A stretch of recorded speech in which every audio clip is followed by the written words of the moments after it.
الحمد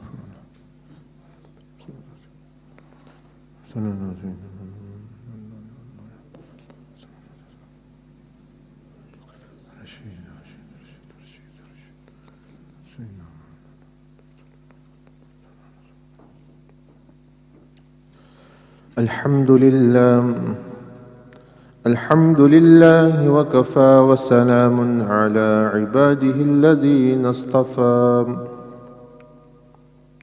أما بعد فأعوذ بالله من الشيطان الرجيم بسم الله الرحمن الرحيم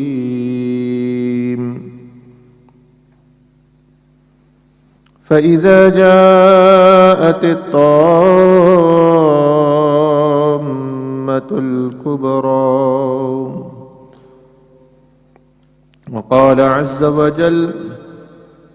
يسألونك عن الساعة أيان مرساها فيما أنت من ذكراها إلى ربك منتهاها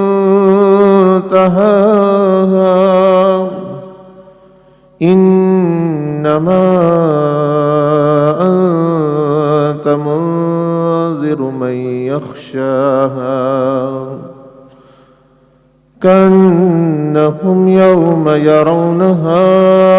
لم يلبثوا إلا عشية أو ضحاها آمنت بالله صدق الله العظيم اللهم صل وسلم وبارك على سيدنا محمد المجتبى وعلى آله وأصحابه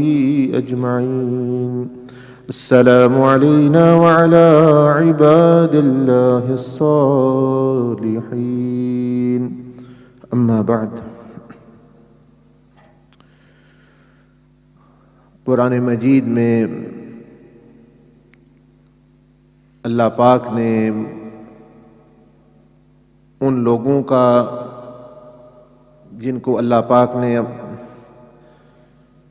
یہ شرف بخشا کہ ان کی طرف انبیاء علیہ السلام بھیجے اور انہوں نے ان کے پیغام کو قبول فرمایا، ان کا تذکرہ فرمایا، اور ان لوگوں کا بھی، ان بدبختوں کا بھی کہ جنہوں نے بجائے اس کے کہ سننے اور ماننے کے مختلف قسم کے سوال اٹھائے، بھائی ماننا تو نہیں لیکن بحث مباحثہ کے لیے، حجت بازی کے لیے مختلف قسم کے سوال وہ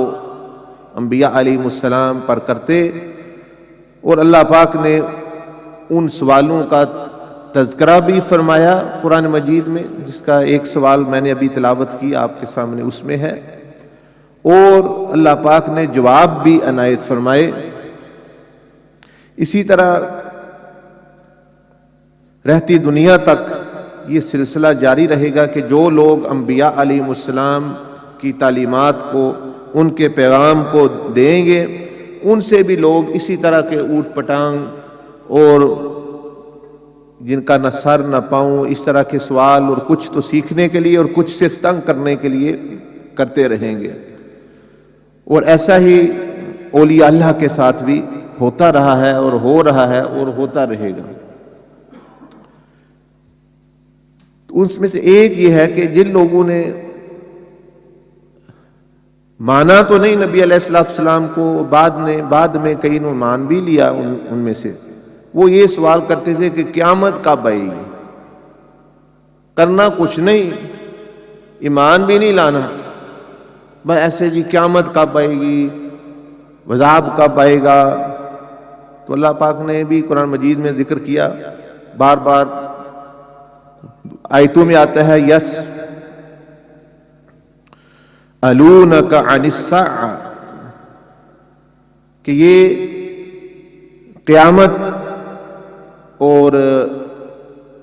اس گھڑی کے بارے میں سوال کرتے ہیں۔ تو اب بھی جو لوگ ہیں یہ آپ سنیں گے جی امام مہدی کب آئیں گے، سنا ہے وہ پیدا ہو چکے ہیں، وہ جس طرح سنا ہے عیسیٰ علیہ السلام ابھی آنے والے ہیں، کرنا کرانا کچھ نہیں، خالی باتیں، اور مطلب یہ کہ بھئی وہ کب آئیں گے، یہ کیا ہوگا، وہ کیا ہوگا۔ تو حضور علیہ السلام کے زمانے میں ایک ایمان والے نے بھی یہ سوال کیا۔ ایمان والے سیدھے سادے لوگ اس وقت، وہ صحابہ رضوان اللہ اجمعین جو ارد گرد دیہاتوں میں رہتے، جنہوں نے بالکل دیہاتی زندگی صرف دیکھی ہوئی تھی، بعض دفعہ وہ بدوی صحابی تشریف لاتے۔ بادیہ عرب میں بدی یا بدو یا بادیہ، یہ اس کو کہتے ہیں کہ جو صحرا میں لوگ رہتے ہیں دور دور شہروں سے، بادیہ، جیسے ہم کہیں کہ گاؤں کے لوگ، دیہاتوں کے لوگ، دیہاتی آبادی کے، تو عرب میں اس کو بادیہ، اور اس کے رہنوں میں جیسے ہم کہتے ہیں گاؤں کے رہنے والے لوگ جو وہاں کے باسی ہیں، تو وہ وہاں سے بعض دفعہ ارد گرد صحرا سے وہ تشریف لاتے۔ تو ایک نے تو سوال کیا صحابی نے ان میں سے کہ یا رسول اللہ صلی اللہ علیہ وسلم، قیامت کب آئے گی؟ تو آپ علیہ السلام نے ارشاد فرمایا، اچھا تم یہ بتاؤ کہ تم نے قیامت کی تیاری کیا کی ہوئی ہے؟ تیاری کیا کی؟ پھر بعد میں حدیث پوری ہوتی ہے، لیکن اس میں یہ ملتا ہے کہ نبی علیہ الصلوۃ والسلام یہ چاہتے ہیں کہ قیامت نے تو آنا ہے، جب آئے گی تو اس سے تو کوئی فرق نہیں پڑتا بھائی آئے گی کب آئے گی، فرق پڑنا ہے کہ آپ اور میں نے تیاری کس قسم کی، ہمارے ساتھ کیا ہونا ہے۔ ایک اور صحابی نے سوال کیا، مشرکین بھی کرتے تھے، وہ تو تنگ کرنے کے لیے، حجت بازی کرنے کے لیے کرتے، لیکن یہ عام صحابہ رضوان اللہ اجمعین بھی بعض دفعہ پوچھتے۔ ایک اور صحابی نے عرض کی کہ یا رسول اللہ صلی اللہ علیہ وسلم، قیامت کب آئے گی؟ تو آپ علیہ السلام نے جواب میں ارشاد فرمایا کہ تمہاری موت ہی تمہاری قیامت ہے، کیونکہ قیامت کا جو بھی بندہ پوچھتا ہے وہ اس لیے پوچھتا ہے نا، حساب کتاب اور جو ہے جہنم جنت اور اللہ کے ہاں حضوری، اللہ کے سامنے پیشی، تو وہ اس لیے پوچھتا ہے۔ تو وہ تو بندے کی حضور علیہ السلام نے گویا ارشاد فرمایا کہ تمہاری موت تمہاری قیامت ہے۔ وہ جو قیامت بڑی قیامت ہے وہ تو کائنات کی موت ہے۔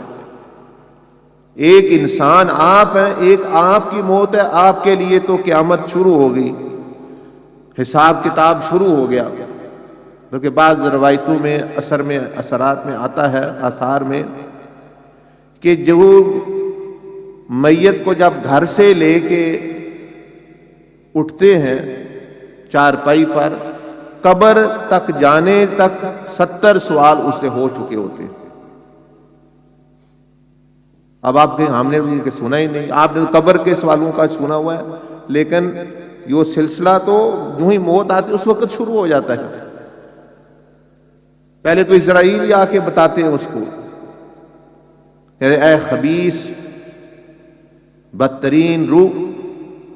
یا وہ کہتے ہیں کہ اے پاک اور طیب۔ پھر پتہ چلے گا تزکیہ کیا ہوتا ہے۔ جنہوں نے تزکیہ کر لیا ان کو خطاب ہی یہ ہوتا ہے کہ یا ایتھا النفس المطمئنہ،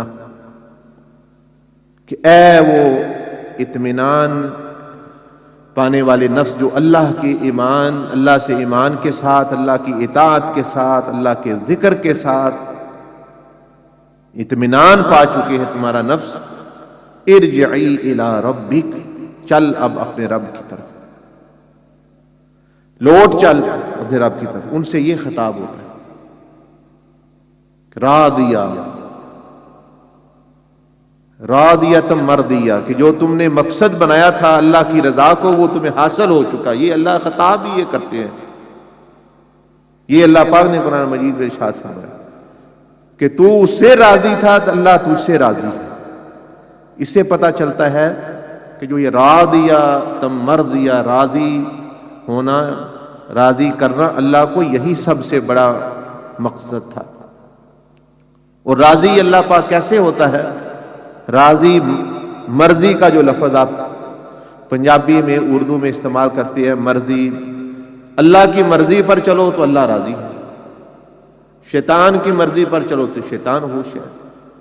اپنے نفس کی مرضی پر چلو تو آپ کا نفس خوش ہے، بیوی کی مرضی پر چلو تو وہ بھی خوش، جس کی مرضی پر چلو وہی خوش ہے،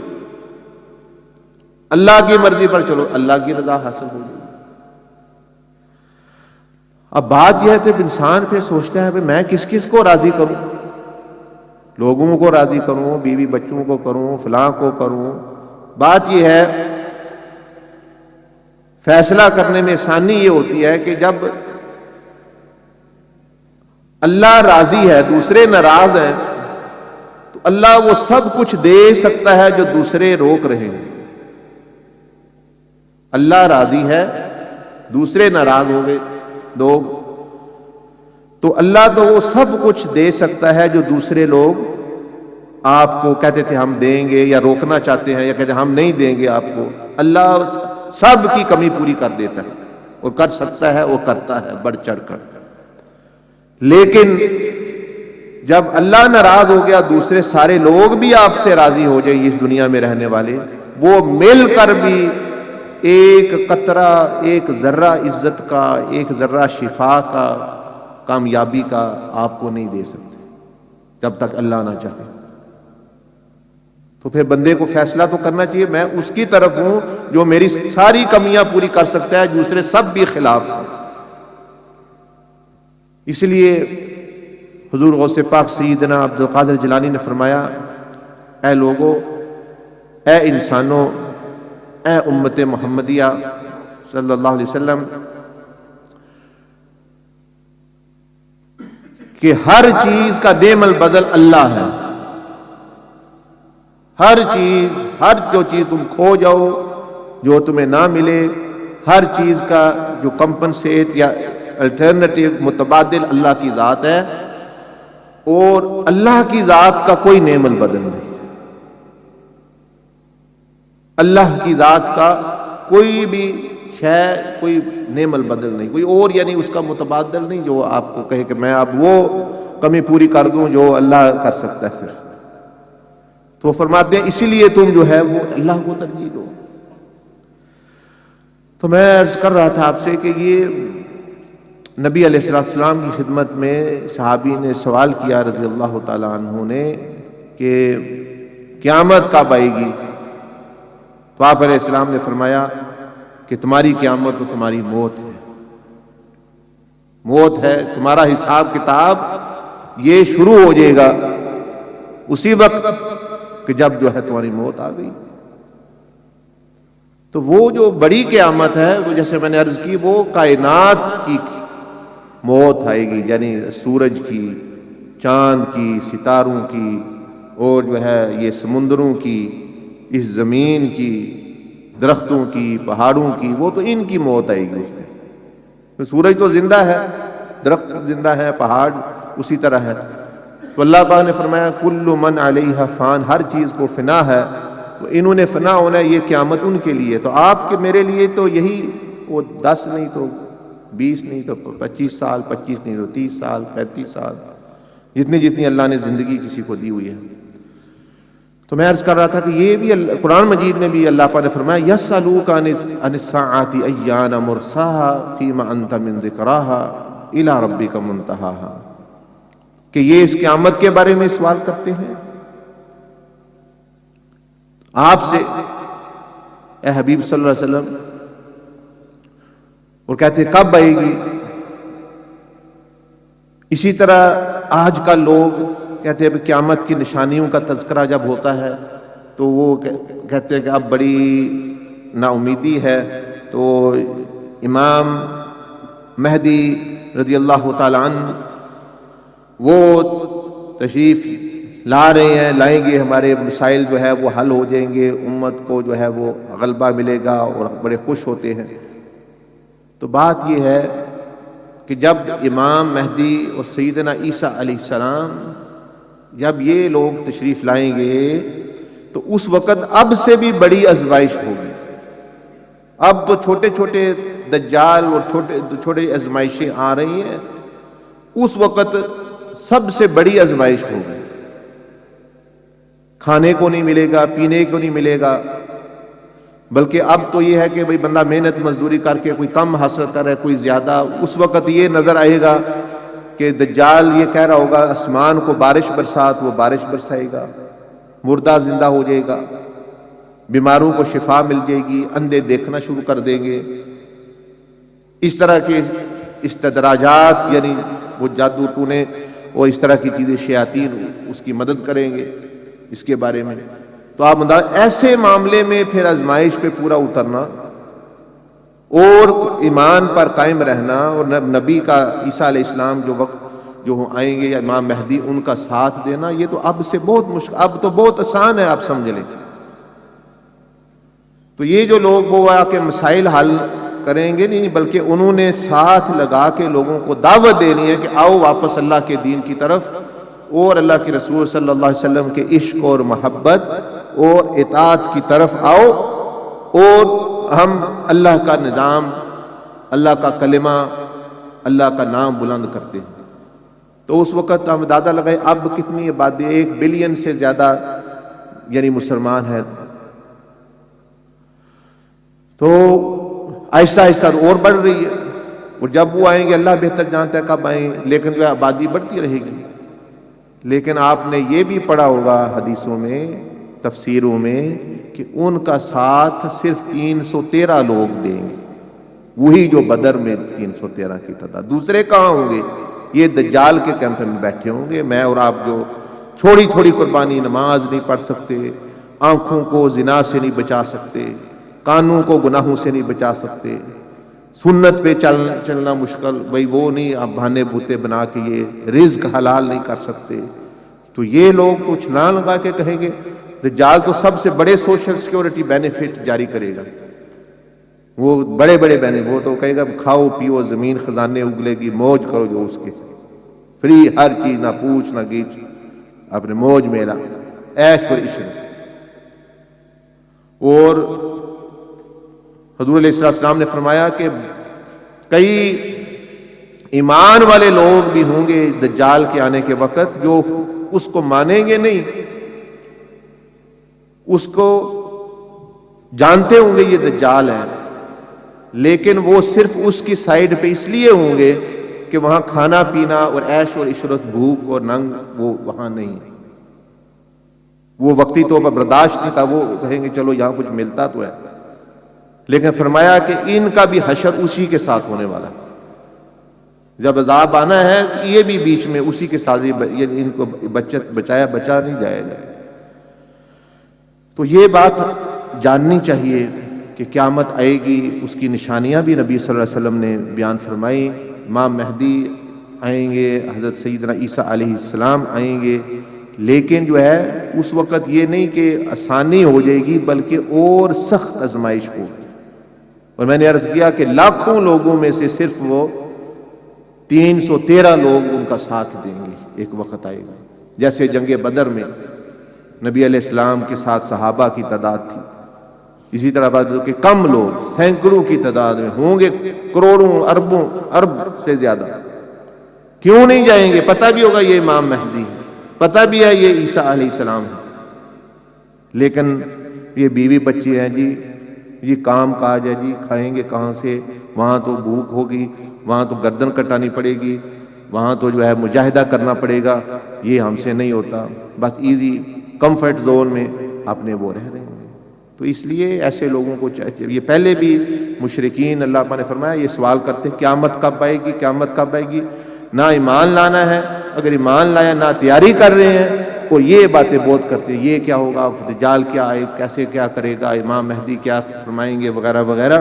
تو اللہ پاک نے فرمایا کہ ان کو جو یہ سوال کرتے ہیں ان کو اے میرے محبوب صلی اللہ علیہ وسلم بتائیں آپ، انما انت منذر من یخشاہا، کہ آپ ڈرانے والے ہیں، آپ ان کو خبردار کرنے والے ہیں، وہ لوگ جو اللہ کا خوف رکھتے ہیں. اللہ کا خوف رکھتے ہیں. باقی یہ لوگ جو کٹ حجتیاں کرتے ہیں قیامت کے بارے میں سوال، اور جو اللہ نے ان سے سوال کرنے ہیں اس کے بارے میں تیاری نہیں کر رہے کہ رزق کہاں سے کھا رہے ہو، کہاں سے تمہارا پیسے آ رہے ہیں، کام کر رہے ہو بینیفٹ آ رہا ہے، دھوکے سے آ رہا ہے، ڈرگ سے آ رہا ہے، کہاں سے آ رہا ہے، کہاں خرچ کر رہے ہو. یہ علم ہے جو تمہارے پاس، اس پر کتنا عمل ہے، یہ اللہ نے سوال کرنا ہے. قیامت کے یہ سوال ہے. اس کی تیاری نہیں، اور اللہ نے جو کام کرنے قیامت کیا آئے، کب آئے گی، دجال کیا کرے گا وغیرہ وغیرہ. تو یہاں اللہ پاک نے فرمایا یہ لوگ جو اس قیامت کے بارے میں سوال کرتے ہیں، تیاری کرنا ہے نہیں انہوں نے، تو ان کو جب یہ قیامت کے دن آئیں گے اسی دن کأنہم یوم یرونہا لم یلبثوا الا عشیۃ او ضحاہا. جب یہ قیامت کے دن آئیں گے تو ان کو یہ پتہ چلے گا کہ دنیا میں وہ صرف کچھ گھنٹے، کچھ صبح کے یا پچھلے ٹائم کا کچھ ایک پہر، 1-2 گھنٹے انہوں نے گزارے ہیں. ان کو اپنی 200 سالہ زندگی، 500 سالہ زندگی، 70 سالہ زندگی ایسے لگے گی جیسے کچھ گھنٹے گزار کے آئے. مطلب یہ اشارہ اللہ پاک دے رہے ہیں کہ قیامت کا دن 50,000 سال کا دن ہے، اس کے مقابلے میں یہ دنیا کے 70 سال 2.5-3 منٹ بنتے ہیں. ایک دن کے مقابلے میں 2.5-3 منٹ، 2.5-3 منٹ، تو ان کو لگے گا کہ ہم تو کچھ منٹ، کچھ گھڑیاں گزار کے آئے ہیں. تو اللہ پاک یہ یہاں اشارہ دے رہے ہیں کہ بجائے اس کے کہ تم جو ہے فضول یا جن سوالوں کے ساتھ مقصد نہیں وہ کرو، تم پہلے اپنا جو فرض علم ہے اس کے بارے میں معلومات حاصل کرو اور قیامت کی تیاری کرو، اپنا عقیدہ درست کرو، اپنا رزق حلال کرو،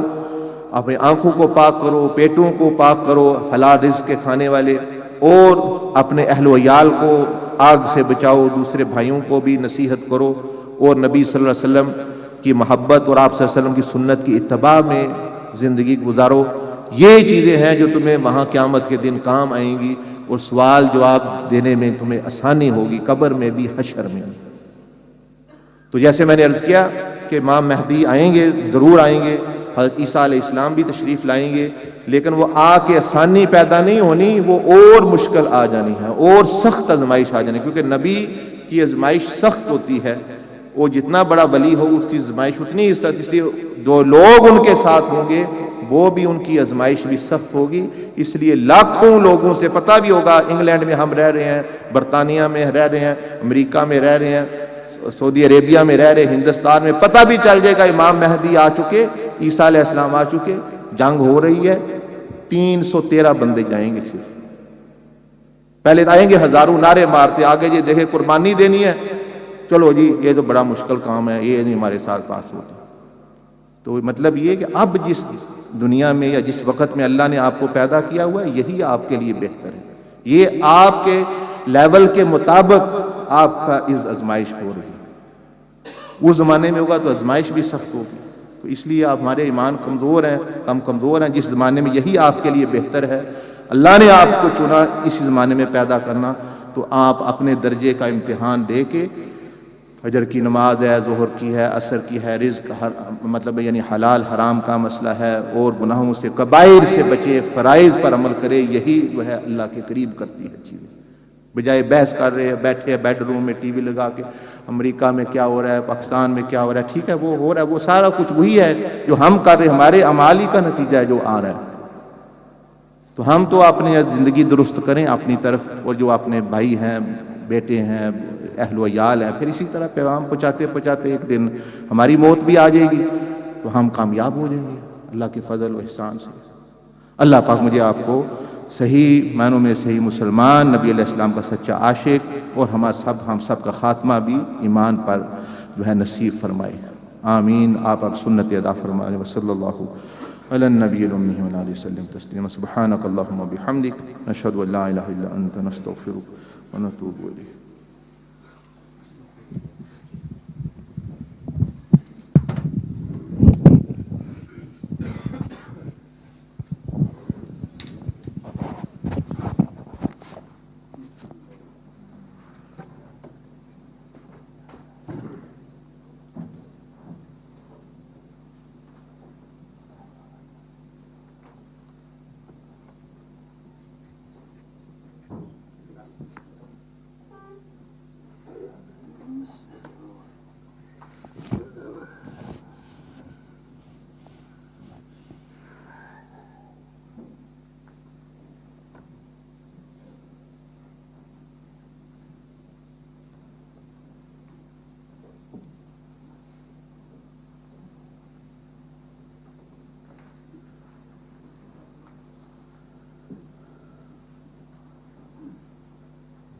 الحمد للہ وحدہ والصلاة والسلام علی من لا نبی بعدہ وعلی آلہ واصحابہ وامتہ اجمعین، اما بعد۔ حضور علیہ السلام کی سنت طیبہ تھی کہ مختلف جگہوں پر آپ علیہ السلام گھر میں بھی، سفر میں بھی، حضر میں بھی، مسجدوں میں بھی اپنی امت کو اور اپنے پیارے صحابہ رضوان اللہ علیہم اجمعین کو نصیحت فرمایا کرتے تاکہ وہ دنیا آخرت میں کامیاب ہوں۔ ان میں سے حضرت ابن عباس رضی اللہ تعالیٰ عنہ سے روایت ہے کہ آپ صلی اللہ علیہ وسلم نے مسجد خیف میں خطبہ دیا، آپ علیہ السلام نے تقریر فرمائی اور خطبہ دیا۔ اللہ کی پاکی اور حمد و ثنا بیان کی جس کے کہ وہ لائق ہے، یعنی حضور علیہ السلام اپنا بیان، تقریر اللہ کی تعریف اور اللہ کی پاکی، اللہ کی بڑائی سے شروع کرتے۔ اس کے بعد آپ علیہ السلام نے نصیحت فرمائی صحابہ کو اور ان کی وساطت سے ساری امت کو قیامت تک کے لوگوں کے لیے، کہ فرمایا کہ اے لوگوں، یہ مفہوم مضمون ہے حدیث شریف کا، کہ جس کی ساری فکر دنیا سے وابستہ ہو، یعنی ہر وقت دنیا اور مال کی فکر میں مشغول رہتا ہو، اللہ پاک اس کے ذہن کو منتشر کر دے گا، یعنی سکون و اطمینان سے وہ محروم کر دیا جائے گا۔ یہ سزا ہے ایک قسم کی۔ تو حضور علیہ السلام نے فرمایا خطبے میں کہ جس بندے کی فکر ساری کی ساری دنیا سے، کہ ہر وقت وہ یہی سوچتا ہے کیا کھاؤں، کیا کماؤں، کیا پہنوں، کیسے کماؤں، یہ کیا ہوگا، وہ کیا ہوگا، فکر دنیا میں وابستہ کر لے گا، تو اللہ کی طرف سے وہ تو اس لیے فکر میں لگ رہا ہے کہ میرا مسئلہ حل ہو، میرے مسائل حل ہوں، میری پریشانی کم ہو جائے، لیکن نبی علیہ السلام نے فرمایا کیونکہ اللہ اس چیز کو پسند نہیں فرماتا، اس لیے اس کے ذہن کو اللہ پریشان اور منتشر بے اطمینان کر دے گا۔ اس لیے آپ دیکھتے ہیں کہ دنیا دار وہ ہزاروں میں کھیل رہے ہوں یا لاکھوں میں، کروڑوں میں، جو صرف دنیا کی فکر میں ہے، ان کا ذہن منتشر ہو گیا، ایسے جیسے ان کی کوئی چیز گم ہو گئی۔ جب بھی ملیں گے دو میں بیزی ہوں، میری میٹنگ ہے، یہ ہے، وہ ہے، لاکھوں کما بھی رہے ہیں، جب ہزاروں کما رہے تھے پھر بھی وہی کیفیت، جب لاکھوں میں ہے پھر بھی وہی بیزی ہے، جب کروڑوں میں ہے پھر بھی بیزی ہیں۔ تو یہ اب کیا، یہ اللہ کی طرف سے سزا ہے کہ یہ شیطان کی غلامی اور اس کے گدھے بنے رہے ہیں، ہر وقت دوڑ رہے ہیں، اور محنت کا نتیجہ جو ہے وہ اس طرح نہیں نکل رہا، اور الٹا یہ کہ ذہنی بھی پریشانی میں۔ آپ اللہ کے جو نیک بندے جن کی فکر آخرت سے وابستہ ہے، آخرت کے ساتھ تعلق، وہ اللہ کے بارے میں سوچتے ہیں، آخرت کے بارے میں، وہ بھی دنیا میں رہ رہے ہیں، ان کے پاس آپ بیٹھے جہاں بھی وہ ہیں، کام پہ ہیں، گھر میں ہیں، مسجد میں ہیں، ایسے کہ جیسے یہ شخص بیٹھا ہوا ہے کہ اس کو جو تلاش تھی وہ مل گیا، اس کی جو تلاش تھی وہ مل گیا، اطمینان سے بیٹھا ہوا ہے۔ پر ضرورتیں، پریشانیاں بھی ہوں گی، لیکن وہ ایسے ہے کہ جیسے بلٹ پروف جیکٹ ہوتی ہے، اب جو ہے گولی نہیں لگے گی، گولیاں چلتی بھی رہیں، بلٹ پروف گاڑی ہے، اس پہ سفر کر رہے ہیں، گولیاں لگ رہی ہیں ارد گرد پہ ہزاروں، لیکن وہ ایسی گاڑی ہے کہ کوئی گولی اندر نہیں، وہ اطمینان سے اپنے چائے پی رہے اندر، اطمینان سے سفر کر رہے، اس کو پتہ بھی نہیں کیا ہو رہا ہے۔ تو اس طرح اولیاء اللہ کی آزمائش ہے کہ وہ ظاہری طور پر بے شک آئیں بھی، ان کے جو باطن وہ اطمینان میں ہوتے ہیں، اور یہ ان کے چہرے پر، ان کے دیکھنے، بلکہ ان کے پاس بیٹھنے سے، اس سے بڑی کیا چیز کہ آپ ان کے پاس بیٹھے، آپ کے دل میں بھی کچھ سکون اور عکس آنا شروع ہو جاتا ہے، وقتی طور پر، ٹیمپریری طور پر آپ کو بھی دنیا کے غم اور دنیا کی پریشانیاں بھولی جاتی ہیں۔ تو یہ ان کے پاس بیٹھنے والوں کے پر جب یہ اثر ہے تو ان کے اندر جو ہے وہ کیا ہوگا۔ مثلا آپ بیٹھے ہیں تو آپ کو گرمی لگ رہی ہے، تو ہیٹر میں تو دیکھیں نا، جہاں سے گرمی آ رہی اس کے اندر کتنی ہیٹ ہو، اس کے اندر زیادہ ہیٹ ہے، اس لیے وہ کمرے کو گرم کر رہا ہے۔ تو جو دوسرے لوگ ہیں ان سے اللہ پاک وہ گاڑی لے لیتا ہے، وہ گاڑی ان کو بلٹ پروف نہیں دیتا، وہ ویسے ہی سفر کر رہے ہوتے ہیں۔ اب کوئی مچھر بھی آیا، مکھی بھی آئی، وہ بھی ان کو پریشان کر رہی، وہ یہ کیا ہو گیا، وہ کیا ہو گیا، کوئی چیز اڑتی آئی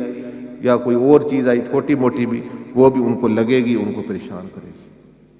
لیکن کن کو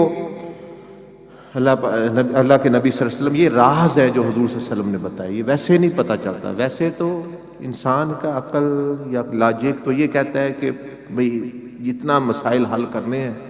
آپ نہ کرو، اور جتنی فکر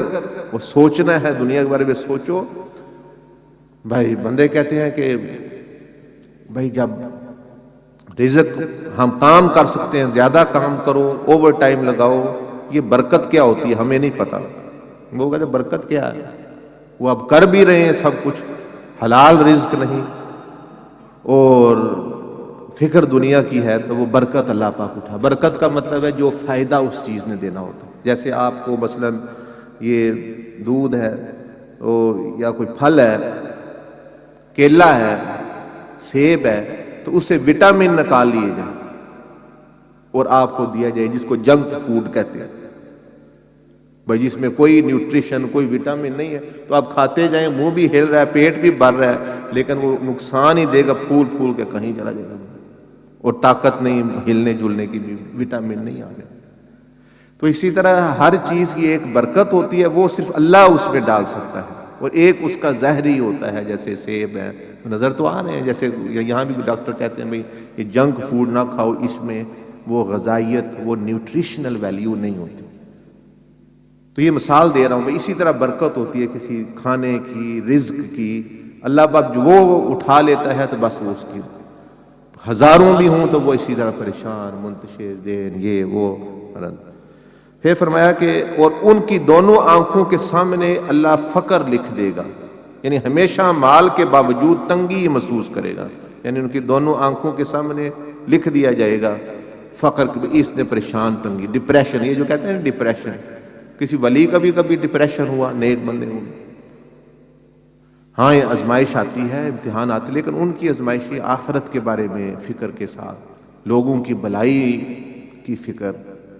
آخرت کا غم، جہنم کا خوف، جنت میں جانے کی فکر، اللہ کی رضا کی فکر۔ تو یہ فکر جب لگ جاتی ہے تو اللہ پاک ان کے باطن کو سکون دیتا ہے۔ لیکن فرمایا کہ اس کے دونوں آنکھوں کے سامنے اللہ فقر لکھ دے گا، ہر وقت وہ فقیر، یعنی محتاجگی، میرے پاس کچھ نہیں، ڈپریشن ہے۔ تو اب اس کو کون دو؟ اب پھر یہ لوگ کیا کرتے ہیں، پھر یہ کیا ڈاکٹر کے پاس جائیں گے، عامل کے پاس جائیں گے، جی دیکھو جی لگتا ہے کسی نے ہم پر کچھ کیا ہوا ہے۔ اب وہ شیطان لوگ بیٹھے ہیں، وہ یہ تو نہیں پتہ ہے اللہ نے کچھ کیا ہوا ہے، وہ کہیں گے آپ فلانے رشتہ دار نے کیا ہے، اس سے ڈپریشن بڑھے گا یا کم ہوگا؟ آپ کی بیوی کرا رہی ہے، آپ کے رشتہ دار کرا رہے ہیں، فلاں یہ لوگ کرا رہے ہیں، آپ پر بہت سخت عمل ہوا۔ اب یہ نہیں ان کو بتاتے کہ بھئی تم اللہ کی پھٹکار تم پر پڑی ہوئی ہے، جو تم نے دنیا کو مقصد بنایا ہوا ہے، وہ تو خود دنیا کو مقصد بنا کے بیٹھے، وہ کیسے بتائے ان کو؟ تو یہ بڑا عجیب معاملہ ہے۔ اور پھر فرمایا کہ اتنی تگ و دو کے بعد، اتنی کوشش کے باوجود، اللہ کو بھول کر، اللہ کے رسول صلی اللہ علیہ وسلم کو بھول کر، 24 گھنٹے دنیا کی فکر کر کے، تو نبی صلی اللہ علیہ وسلم نے فرمایا دنیا تو اتنی ہی ملے گی جتنی اللہ نے پھر لکھ دی ہے، پھر اس سے زیادہ نہیں ہو سکتا، جتنے مرضی دوڑ۔ پھر حضرت ابو ذر غفاری رضی اللہ تعالیٰ عنہ سے مروی ہے کہ آپ صلی اللہ علیہ وسلم نے فرمایا جو صبح کرے اس حال میں کہ اس پر دنیا کی فکر غالب ہو، یعنی صبح اٹھے تو اس پر غلبہ، دنیا کی فکر تو تھوڑی بہت ہر ایک کو ہوتی ہے، رزق کمانا ہے، لیکن فرمایا جس کے اوپر غلبہ یہ ہو، سب سے بڑی بات اس کے ذہن میں ہو، میں نے کھانا کیا ہے، میں نے کمانا کیا ہے، یہ کیا کرنا ہے، لیکن ساتھ جس کے بعد یہ فکر نہ ہو کہ اللہ مجھ سے راضی ہے نہیں، میرا دین محفوظ ہے نہیں، تو فرمایا اللہ پاک کو ایسے شخص سے کوئی مطلب سروکار نہیں۔ اللہ پاک کہتے ہیں I have nothing to do with this person، یہ میری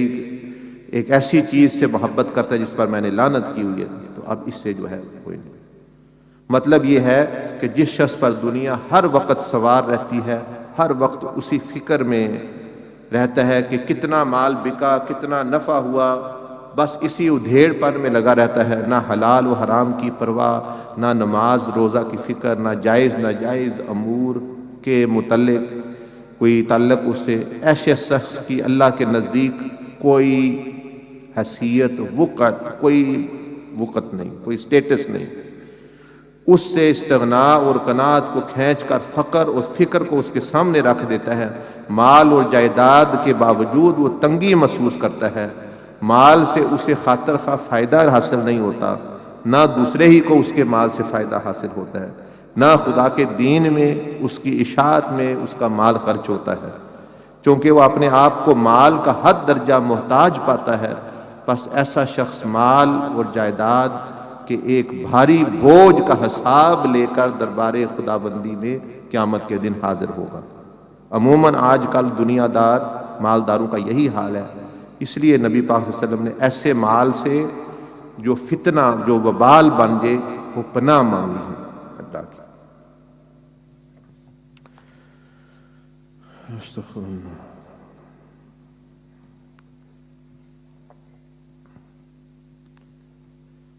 حضرت کعب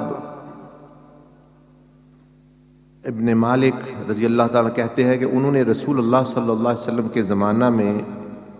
ابن ابی حداد سے مسجد میں اپنے روپے کا تقاضا کیا، یعنی حضور صلی اللہ علیہ وسلم کا دور ہے، تو ایک صحابی نے دوسرے سے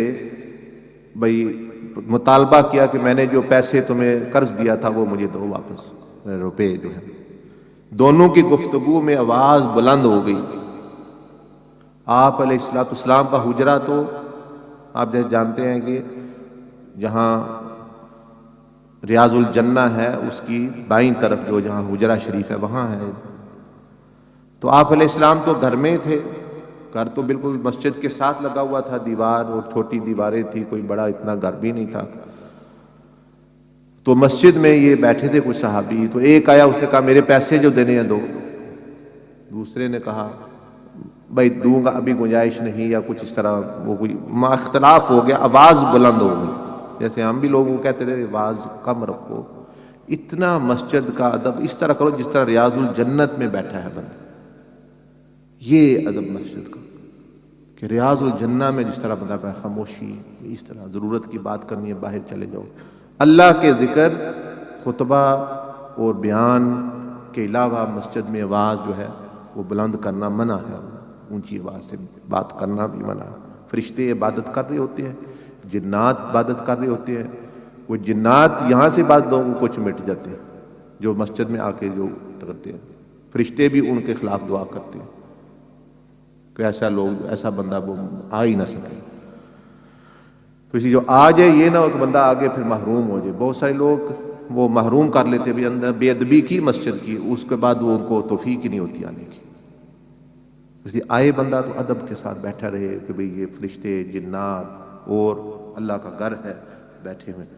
تو وہ اونچی آواز بلند ہوئی، اور آپ صلی اللہ علیہ وسلم نے اپنے گھر سے آواز سنی تو باہر آنے کا ارادہ فرمایا۔ آپ نے سنا کہ مسجد میں آواز اونچی ہو رہی، بلند باتیں ہو رہی ہیں، دروازے کے پردہ کو ہٹا کر آپ نے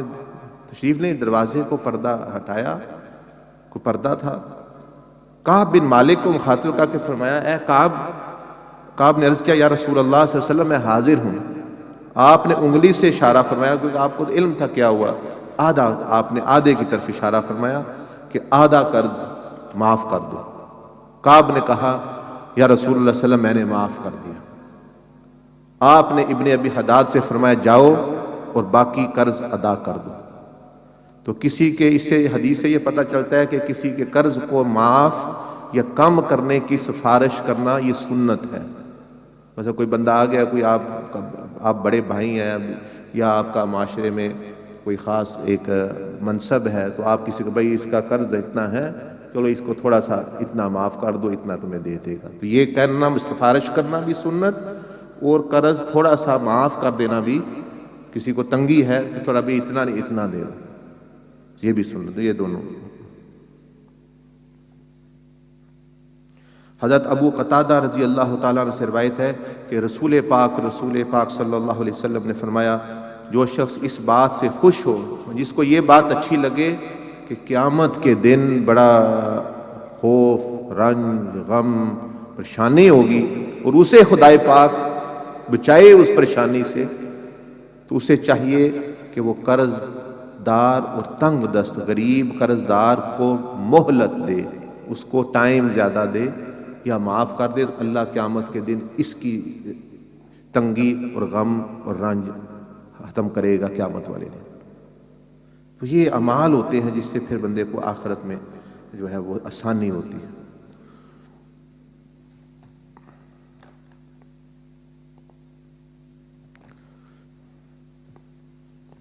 اور حدیث ہے کہ حضرت انس رضی اللہ تعالیٰ عنہ فرماتے ہیں کہ جب آپ صلی اللہ علیہ وسلم مدینہ شریف میں تشریف لائے تو آپ کے پاس کوئی خادم نہیں تھا. مکہ سے ہجرت کر کے آئے، کوئی ایسے خدمت کرنے والا جو چھوٹے موٹے کام کر دے باہر کے، اس طرح کوئی گھر میں خدمت کر دے. تو حضرت ابو طلحہ نے میرا ہاتھ پکڑا، یہ چھوٹے بچے تھے حضرت انس، اور فرمایا کہ اے اللہ کے رسول صلی اللہ علیہ وسلم، یہ انس ایک تیز اور بڑا عقل مند، تیز تراز لڑکا ہے، بڑا سمجھدار، یہ آپ کی خدمت کیا کرے گا. یہ چھوٹے تھے، عمر میں 10-12 سال عمر تھی. حضرت انس رضی اللہ تعالیٰ فرمایا کہ میں نے سفر میں اور حضر میں، یعنی سفر میں اور جب بھی آپ سے گھر ہوتے، آپ صلی اللہ علیہ وسلم کی خدمت کی ہے. یہ 10 سال نبی علیہ السلام کی خدمت کی انہوں نے. خدمت کیا کرتے؟ وضو کے لیے پانی، آپ کے نالین شریفین، اور اس طرح کی جو خدمت، جو بھی چھوٹے موٹے کام ہوتے، یہ اپنا دوڑ کے آپ علیہ السلام کو بھیجنا ہوتا، یہ کرتے. حضرت انس بن مالک فرماتے ہیں کہ نبی پاک صلی اللہ علیہ وسلم نے ابو طلحہ سے کہا، میرے لیے کوئی ایسا لڑکا تلاش کرو جو خدمت کر سکے، جو کام کر سکے، تو خیبر کی جانب جانے کا ارادہ رکھتا ہوں. بس جب آپ صلی اللہ علیہ وسلم کسی مقام پر ٹھہرتے تو میں آپ کی خدمت کر. جب سفر میں تھے، جب آپ علیہ السلام ٹھہرتے آرام فرمانا، یہ خدمت کرتے، پانی، وضو کا انتظام، کھانا، اس طرح کی چیز. اس سے معلوم ہوا کہ اگر سہولت ہو، یعنی اگر بندہ افورڈ کر سکتا ہے، تو سفر میں کسی خادم کو ساتھ رکھ لینا بہتر ہے تاکہ خدمت سے راحت ملے. اور اگر کوئی بچہ ہو تو اس سے کام لینے میں سہولت ہوتی ہے، تکلف نہیں ہوتا. مطلب یہ ہے کہ اگر بچہ ہے، بڑے بندے سے بندہ کہتے ہوئے شرماتا ہے، تو بچہ ہے تو اس کو بندہ یہ کام کر دو، وہ کر دو، بشرطے کہ کسی فتنہ یا اندیشہ فتنہ کا باعث نہ ہو. ایسی صورت میں بھی اپنا مناسب ساتھی اپنے ساتھ رکھے. اور یہ ایک حدیث سفر کے بارے میں حضرت ابن عباس رضی اللہ تعالیٰ فرماتے ہیں، ابن ماجہ نے روایت کیا کہ نبی پاک صلی اللہ علیہ وسلم نے فرمایا، سفر کی موت شہادت ہے. یعنی سفر میں جو بندہ مر جائے اس کو شہادت کا اجر ملتا ہے، بے شک وہ یعنی کسی جائز سفر میں گیا ہوا ہے، تجارت کے سفر میں ہے یا اللہ کی راہ میں گیا ہوا ہے، لیکن سفر میں جو جائز سفر کر رہا ہے تو وہ اس کو شہادت کا درجہ ملتا ہے. حضرت ابن عمر نے فرماتے ہیں کہ ایک شخص جو مدینہ میں پیدا ہوا تھا، مدینہ میں ہی انتقال کر گیا، مدینہ میں ہی وہ فوت ہو گئے. صحابی تھے، آپ صلی اللہ علیہ وسلم نے اس پر جنازہ پڑھا، جنازے کی نماز پڑھی اور فرمایا کہ کاش اس کا انتقال وطن کے علاوہ سفر میں کسی مقام پر ہوتا. تو حضور صلی اللہ علیہ وسلم پسند فرمایا یہ مدینہ میں پیدا ہوا، مدینہ میں مر رہا ہے، مدینہ کی موت تو ویسے ہی کتنی اعلیٰ ہے، لیکن فرمایا کہ کاش یہ سفر میں کبھی فوت ہوتا. کسی نے پوچھا کہ یا اللہ کے رسول کیوں؟ یہ بڑی پاک جگہ میں اس نے وفات پائی ہے، یہاں پیدا ہوا، یہیں اس کی موت ہوئی ہے. تو آپ صلی اللہ علیہ وسلم نے فرمایا اگر یہ کہیں وطن کے علاوہ سفر میں کسی مقام پر مرتا تو اس کے لیے وطن سے لے کر، یعنی اپنے مدینہ سے لے کر جہاں بھی وہ مرتا، اتنی جنت جو ہے اس کو عطا ہوتی. یعنی ایک بندہ جو دوسرے ملک میں سفر کر گیا، جتنا اس کا ڈسٹنس ہے اتنا جنت میں اس کو اضافہ، اسپیشل اضافہ ملے گا، اور شہادت کی موت کا ثواب بھی ملتا ہے سفر میں کوئی بندہ ہے۔ تو یہ جائز سفر، اگر ناجائز سفر ہے پھر تو وہ بڑے خطرے کی بات ہے۔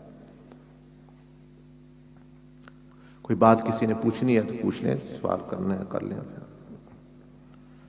استغفر اللہ استغفر اللہ استغفر اللہ،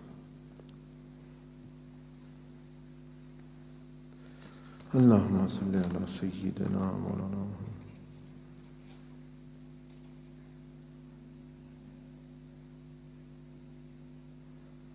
Someone has asked about cupping hijama, what it is and what it is for,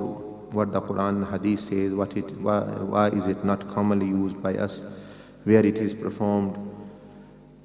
Well, this is something which in ancient times, also in the times of Rasulullah sallallahu alaihi wasallam, people used to do to get rid of excess blood and for some particular disease. And so what does the Quran Hadith say? It is jaiz, and if the medical science or the medical practitioner says that you can benefit from it, a person should, he can do.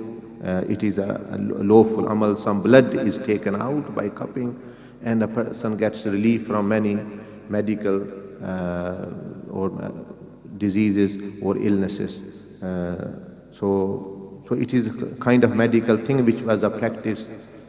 ancient times, and now as well in many Arab countries. So if a person wants, they can do, but it's not something which is necessary or so or anything like this, nor it is unlawful, but it is lawful, and a person can benefit from it. Here, where it is done, well, in many places it is done. Also here, some people do perform as well, here in UK as well, if someone wants as well. وہ لوگ پرانے زمانے بڑے طاقتور، the blood was actually removed and they felt relief from many some illnesses.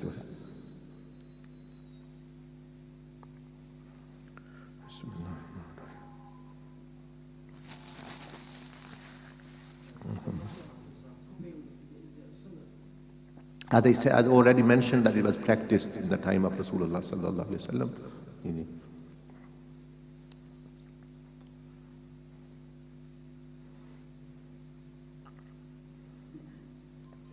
Wa alaikum assalam wa rahmatullahi wa barakatuh.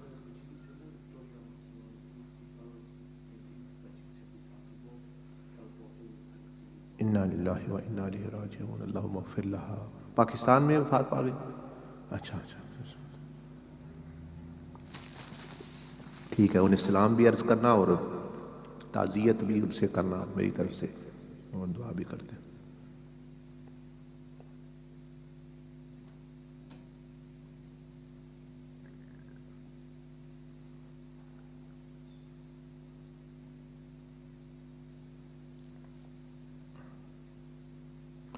ٹھیک ہے، جزاک اللہ،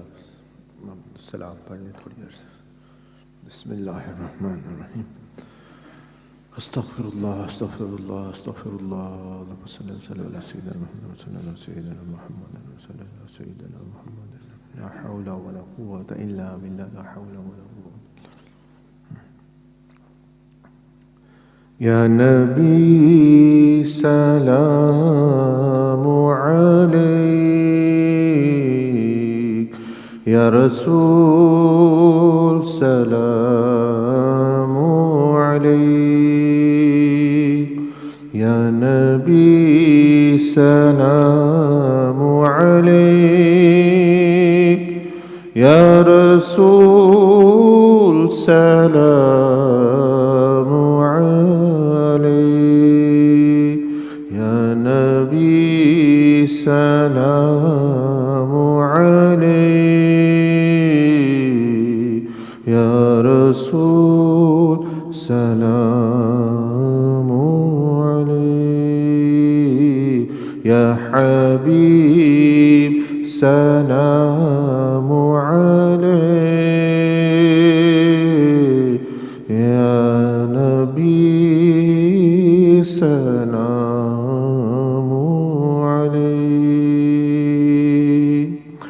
صلوات اللہ علیہ یا حبیب سلام علیہ یا نبی سلام علیہ